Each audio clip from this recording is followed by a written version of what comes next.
Hi, my name is Joy Moden and welcome back to video 2 of my series on cosplay. In our first video, I went over some things about the basics of cosplay and basic materials that you would need to make a cosplay, as well as who could make cosplay.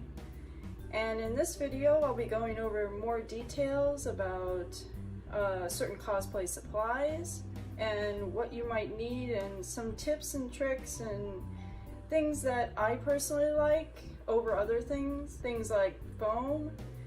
I'm going to be going over different kinds of foam and what is EVA foam, because you'll be hearing the word EVA foam a lot when it comes to cosplay. So first off, I'm going to be talking about the EVA foam. Basically, EVA foam is any compressed foam, sort of like floor foam. The kind of foam that you would get at, say, a hardware store, the kind that you would line garage door floors with. It's also considered yoga mat material. Some people have even used yoga mats and cut them up for cosplay armor.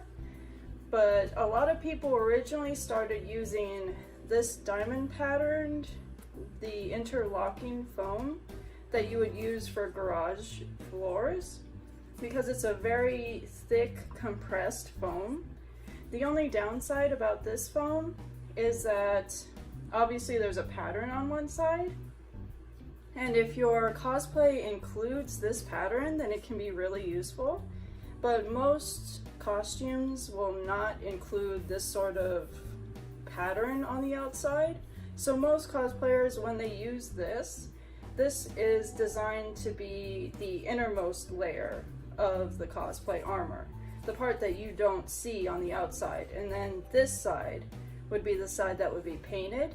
So say if you're on a budget and you want some really thick foam that you don't have to pay a lot for armor, like if you're just testing out some techniques and stuff, I would recommend ordering this, especially since it's more accessible than other types of thick foams. This would be a good thing to use if you're just experimenting with things, if you're on a budget and you just want something really cheap and really durable, something that you can still work with easily when it comes to making armor or anything foam based. I think this is a good starting piece to work with. This is a good starting material. And the other foam, the foam that I typically use a lot, is this sort of EVA foam. You can get these now off of even Amazon and cosplaysupplies.com. They're just a little bit more expensive when it comes to these materials. Also, TNT Cosplay is another resource where I actually get all of these supplies from.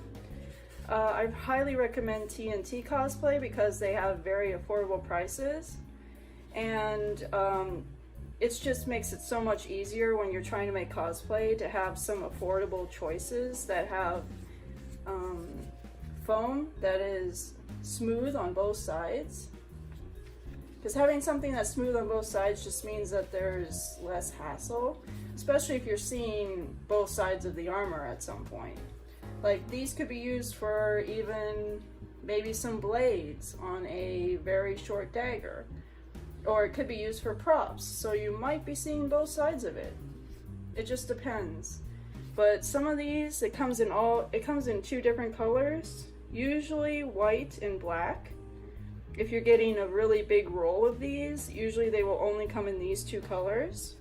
Because places like Walmart, they will also sell craft foam sheets. If you ask one of the employees, just ask for craft foam sheets, and you'll be able to find much smaller squares of these craft foam sheets in all variety of colors.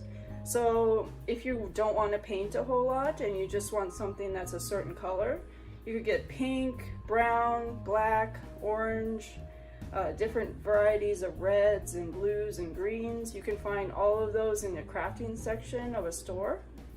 And they will usually have 11 by 17 sheets. sometimes a little bit longer, sometimes a little bit larger or smaller. So sometimes with just a few of those you can finish small pieces of shoulder armor or things like that. But I do prefer the ones that are smooth on both sides, simply because it's just easier to work with.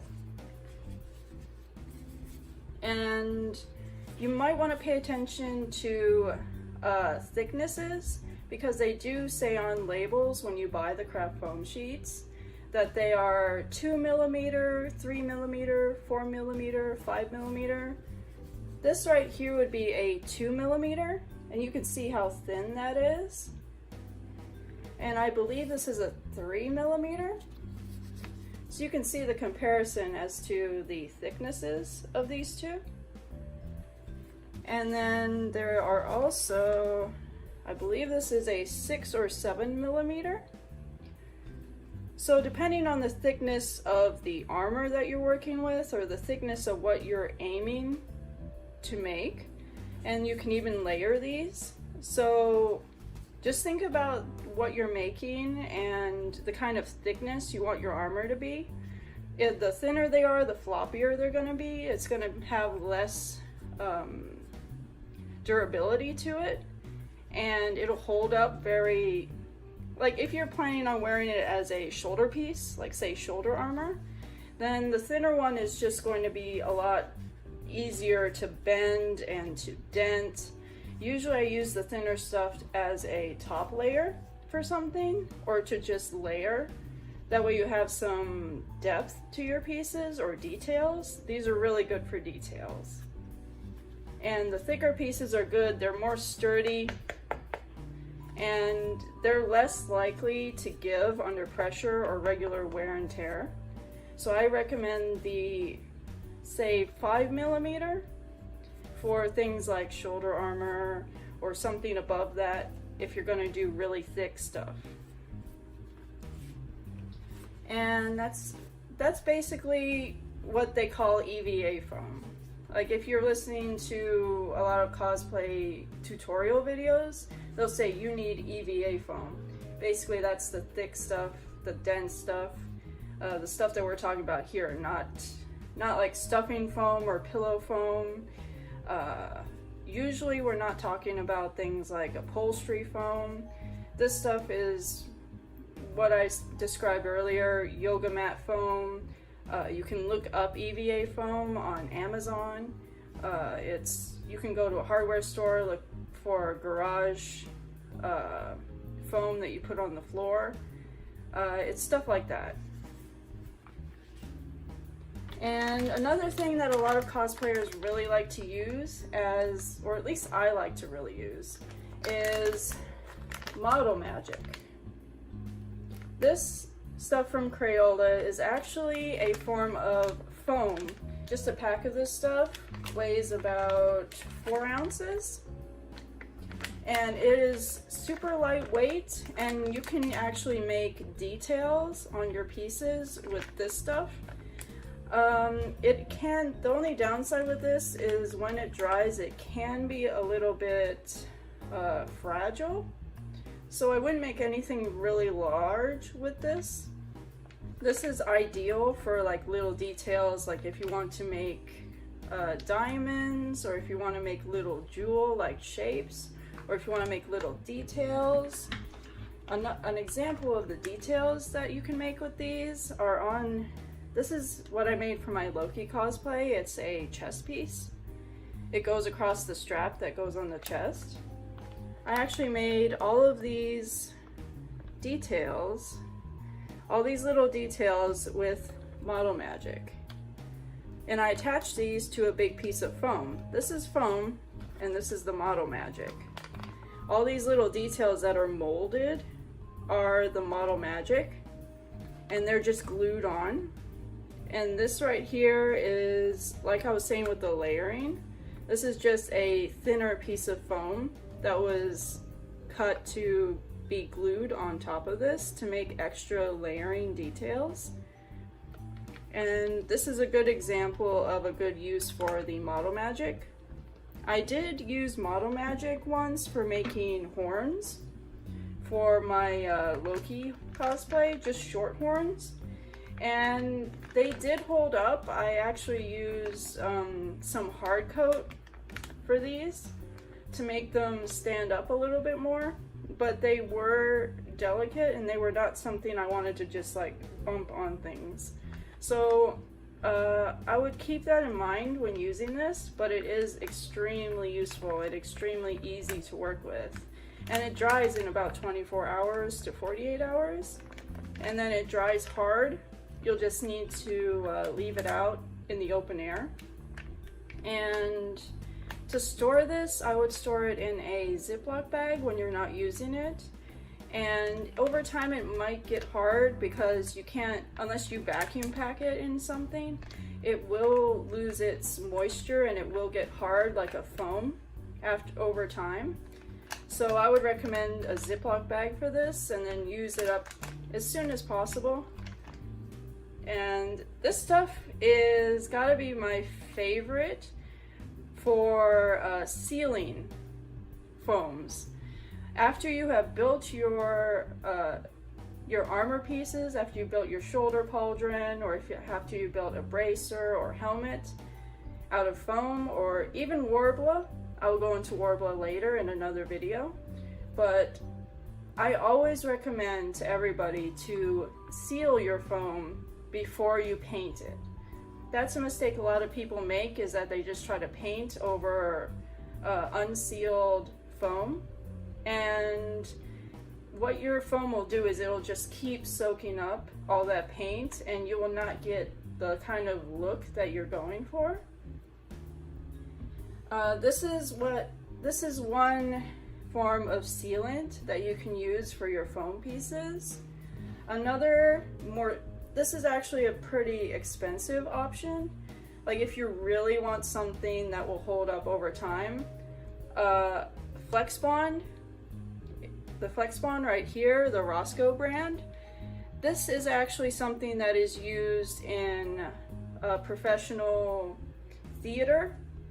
People who make props and costumes for professional theater love to use this stuff, and it's only recently been put out for cosplayers to use because it is a mixture of glue and latex. It's a mixture of what you would consider Elmer's glue and then a latex material. It's mixed together, and this is made specifically for flexible materials such as the foam. If you make foam armor, you will notice that, you know, over time it will start to get worn, and over time you might feel some give in it and it might be bent a lot, especially if you're wearing bracers around your wrist. Those will get bent over and over and over again, and most sealants will leave cracks in it, or you will see the bends in the foam. And when you paint over it, you might see little bends and cracks over time. This actually bends with the material.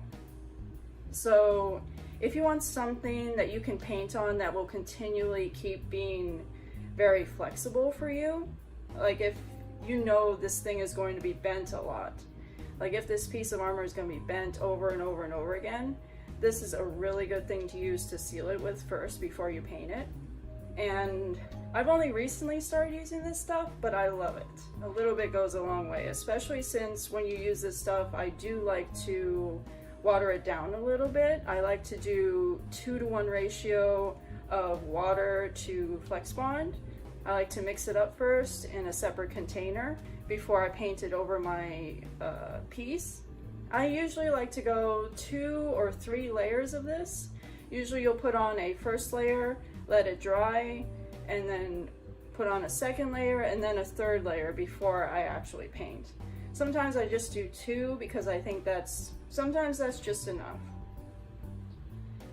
A cheaper, more affordable option that is really good for sealing your foam before painting it, I prefer the black gesso. And usually this one I actually got off of Amazon for a really cheap price. I love the black over the white. You can get white if you want. The white is usually cheaper, but I prefer black because it makes a good base for painting. Plus, in most applications, you can see where the black gesso is covering. You can see more coverage over the white, especially if you're using white foam. I just prefer the black because it's a better paint medium to paint over. Color just shows up much better on the black than the white. Unless you're doing something that's a really light colored armor, I would recommend the black. And the next thing I'm going to talk about is paints. Now, paints are very, very important. The type of paints that you use are very important, simply because of the fact that the paint that you use is going to either look the way you want it to or not. What I use on all of my foam builds is going to be acrylic paint. It doesn't have to be any certain brand, it doesn't have to be expensive, it doesn't have to be anything super fancy. It just needs to say acrylic paint on it. So acrylic is what you're going to be using to paint over all of your foams and whatnot. The reason why I pick acrylic is because the color holds up much better than it also dries quicker than something like oil paints. Oil paints are more used for canvas painting. It's more used for artistic expression on canvases and the artworks you would see hung up in a home or something like that. Oil paints typically take several years to fully cure. So simply because they're oil based, so it's very hard to get them to dry quickly. Acrylics are water based, which means that they will dry much quicker. Acrylics are different than tempera paints. You might see tempera paints in the kids section of the craft stores, mainly because tempera paints they're also water-based, but they're also made so that they can wash off easily. They're more water-soluble than the acrylic paints are. So that means that the acrylic paints are going to stay much longer on your piece. You're gonna struggle a lot less with acrylic paints than you would tempera paints. Another type of paint I would like to cover are these metallic glazes. These are actually semi-opaque glazes that you can paint over something you've already painted, and it adds a certain texture to it. Say you're making an armor piece and you want it to look aged. You would use different varieties of these glazes, just paint it lightly over it, and it will give you certain degrees of wear and tear or certain luster sheens over them. I have this one I've been using the most, the medieval gold, because that gives it, if I'm doing a lighter gold paint and then I paint this over it, it will give certain areas of darkness, which gives it a little bit more the illusion of age. And that's something I'll go over more in another video. I'll go over painting techniques and how to make things look a certain way. Another thing I'd like to cover is 3D fabric paint. Believe it or not, I actually use this for finer details on my foam pieces. An example of a use of the fabric paint would be these tiny little bumps and rivets right here. I use the fabric paint for all these little details and for this ridging along the edge here. It's not perfect, especially since I don't have a steady hand, but it does get the point across. It gives you a little extra something. It gives you a little extra detail to your pieces. Another thing I'd like to cover is this is probably the best thing you'll ever come across. This is the best brand you can get for getting leather paint. A lot of people have used spray paints. A lot of people have tried to use other types of leather dyes, or you could dye them with special leather soak dyes that you soluble in water, that sort of thing. But if you don't want to go through all of that mess and all of that hassle, if you just want to maybe coat the outside of your boots or something with a different color, I recommend the Real Leather brand. And these are acrylic leather paints, and they're made to go on leather. So you can try to color boots or shoes, anything with these. Anything that's leather, of course. Something I've been using just recently is this beautiful Lumiere brand of fabric paint. I've been using it on a Mysterio cape that I have been designing. I've never painted on a cape before. I have done some fabric painting before with disastrous results. I've tried the Rose Art spray paint with the glitter. That hardens up and it makes it so that it's not comfortable to wear the fabric once you have it painted. And that's a common problem with painting fabric, is that it will be really, really stiff. I find that this, if you're going to paint fabric, this is the best thing to use for it, because my cape has been really, it's like a sheer, almost silky fabric, and I wanted to be able to paint some designs on it and then have it still be flexible, still flow. This has actually proven to be really, I've been really impressed with this. And they have all variety of colors. You just should test this on a small piece of the fabric to make sure it looks the way you want before you try to paint it on your full piece, because the color can show up in a different way depending on the darkness of the fabric or the lightness of the fabric. You might get a more vivid hue, or you might get a more muted hue depending on how dark the fabric is. Because this is a semi-opaque, and I would also recommend, if your fabric is really thin, to have a piece of well, I wouldn't say newspaper, but a piece of scrap paper or cardboard beneath it. And then after you have painted it, just lift it up a little bit as it's drying, just so that it has the chance to dry completely and to cure. Some of the acrylic paints I've been using have been on pieces like this. I've been using this blue for the inner pieces, and I've kind of been mixing colors to get that shine. It has this little lighter shine in the middle, and then it gets darker on the outside. And that's all I have to cover for the paints. The next thing I'm going to be covering is going to be sealing it after you have painted it. After you've painted your foam pieces, then the next best thing to do is to seal it. That way it locks in all the color, it won't flake off.